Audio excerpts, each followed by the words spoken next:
Morning बच्चों, आज हम क्लास 6 का हिंदी फर्स्ट पढ़ेंगे महान व्यक्तित्व। बच्चों, ये पाठ है 26 जिसका नाम है ईश्वर चंद्र विद्यासागर। बच्चों, ईश्वर चंद्र विद्यासागर एक ऐसे पुरुष थे जो अपने देश के लिए, अपने देश के लोगों के लिए एक नई सोच की नीति अपनाना चाहते थे और उन्हें महारत भी हासिल हुई। वो अपने देश के लड़कियों के लिए, महिलाओं के लिए वो सम्मान दिलाना चाहते थे जो केवल हमारे देश में पुरुषों को या लड़कों को मिलता था। वो चाहते थे कि हमारे देश की लड़कियां भी आगे बढ़े और वो शिक्षा में आगे जाए और उन्हें महारत भी हासिल हुई। तो बच्चों, हम यहाँ जानेंगे ईश्वर चंद्र विद्यासागर का जन्म 16 सितंबर 1820 को हुआ था। इनकी माता का नाम भगवती देवी था। इनके पिता का नाम ठाकुर दास बंदोपाध्याय था और इनके मृत बच्चों 62 वर्ष की आयु में ही संभवतः 1948 ईस्वी में हो गई। तो बच्चों, इनके बारे में हम और अच्छे से जानकारी प्राप्त करेंगे अपने बुक के द्वारा। तो आगे देखेंगे, बंगाल में लड़कियों को स्कूल जाने वाली गाड़ियों, पालकियों तथा शिक्षण संस्थाओं की दीवारों पर मनुस्मृति का एक श्लोक लिखा रहता था जिसका अर्थ था बालिकाओं को बालकों के समान शिक्षा पाने का पूरा अधिकार है। बंगाल के बालिकाओं की शिक्षा को प्रोत्साहन देने का महत्वपूर्ण कार्य ईश्वर चंद्र विद्यासागर ने किया। उन्होंने अपने समय में अनेक क्षेत्रों में सुधार किए, शैक्षिक सुधार, सामाजिक सुधार और महिलाओं की स्थिति में सुधार। ईश्वर चंद्र विद्यासागर का जन्म वीर सिंह नामक गांव में हुआ था। उनकी माता बहुत अच्छे विचारों की थी। सभी का सम्मान करना और अपना काम स्वयं करना, यह शिक्षा उन्हें अपनी माता से मिली थी। जी हाँ बच्चों, कभी भी अपना काम स्वयं करना चाहिए, दूसरों के भरोसे या दूसरों के ऊपर निर्भर नहीं रहना चाहिए। ईश्वर चंद्र विद्यासागर की प्रारंभिक शिक्षा गांव के ही विद्यालय में हुई थी। उच्च शिक्षा के लिए वे कलकत्ता के संस्कृत विद्यालय में गए। संस्कृत की शिक्षा के साथ साथ वे अंग्रेजी की शिक्षा भी प्राप्त करते रहे।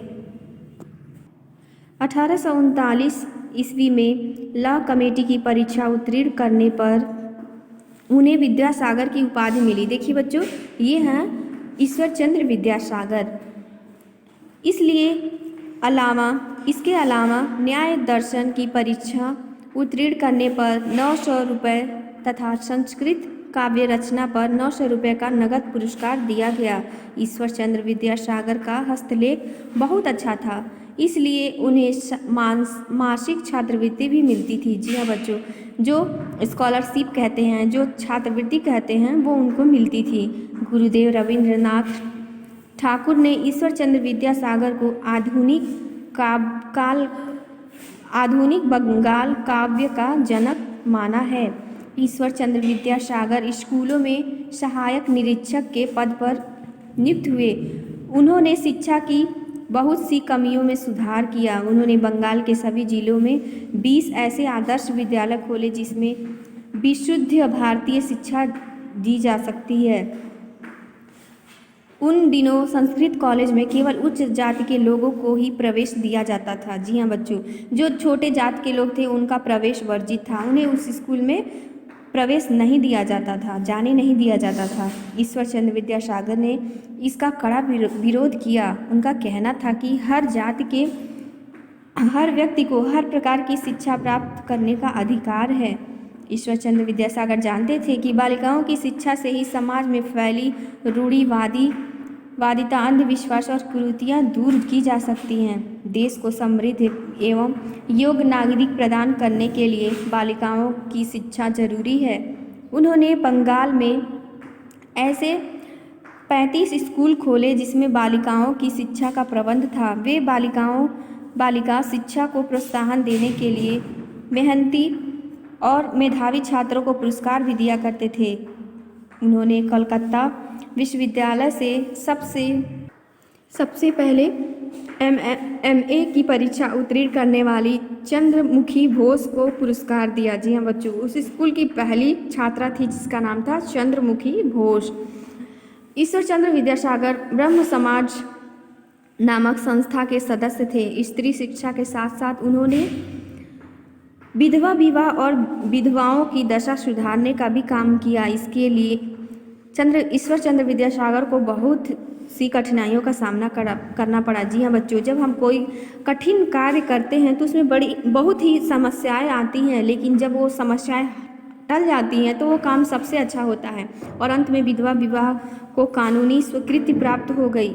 सुधारवादी विचारधाराओं का जनता के बीच में प्रचार करने के लिए ईश्वर चंद्र विद्यासागर ने अंग्रेजी तथा बंगला में पत्र निकाले। ईश्वर चंद्र विद्यासागर का कहना था कि कोई भी व्यक्ति अच्छे कपड़े पहने, अच्छे मकान में रहने तथा अच्छा खाना खाने से बड़ा नहीं होता, बल्कि अच्छे काम करने वालों से बड़ा होता है। एक बार ईश्वर चंद्र विद्यासागर गाड़ी में कोलकाता से वर्धवान आ रहे थे। उसी गाड़ी में एक नवयुवक बहुत अच्छे कपड़े पहना बैठा था। उसे भी वर्धवान गांव आना था। स्टेशन पर गाड़ी पहुंची। नवयुवक ने अपना सामान ले चलने के लिए कुली को पुकारा। स्टेशन पर उस समय कोई कुली नहीं था। ईश्वर चंद्र विद्यासागर ने उससे कहा कि यहाँ कोई कुली नहीं है, आप परेशान न हो, आपका सामान मैं लिए चलता हूँ। नवयुवक खुश हो गया। उसने कहा कि मैं तुमको पूरी मजदूरी दूंगा। घर पहुंचकर वह नवयुवक ईश्वर चंद्र विद्यासागर को पैसे देने लगा तो उन्होंने पैसे नहीं लिया। अगले दिन वर्धमान में ईश्वर चंद्र विद्यासागर के स्वागत के लिए बहुत से लोग एकत्रित हुए। वह नवयुवक भी वहां आया। उसने देखा कि यह तो वही व्यक्ति है जो कल मेरा सामान लेकर आया था। नवयुवक को बड़ा आश्चर्य हुआ, वह लज्जित भी हुआ। जब सभा समाप्त हुई तो वह ईश्वर चंद्र विद्यासागर के घर गया और पैरों तले गिरकर क्षमा मांगी। ईश्वर चंद्र विद्यासागर ने समझाया, अपना काम स्वयं करना चाहिए। जी हाँ बच्चों, बड़ा छोटा कोई नहीं होता, ये हमारी सोच पर निर्भर करता है। ईश्वर चंद्र विद्यासागर 19वीं शताब्दी के महान विभूति थे। उन्होंने अपने समय में फैली अशिक्षा और रूढ़िवादिता को दूर करने का संकल्प लिया। अनेक कठिनाइयों का सामना करते हुए भी उन्होंने शैक्षिक, सामाजिक और महिलाओं की स्थिति में जो सुधार किए, उसके लिए हमारे देशवासी सदैव उन्हें किया करते रहेंगे। तो बच्चों, आपने देखा एक समाज सुधारक जो हमारे ईश्वर चंद्र विद्यासागर जी थे। हमें भी उन्हीं की तरह हमेशा आदर्श विचार और सोच रखना चाहिए। तो बच्चों, सभी अपने बुक को अच्छे से पढ़ेंगे।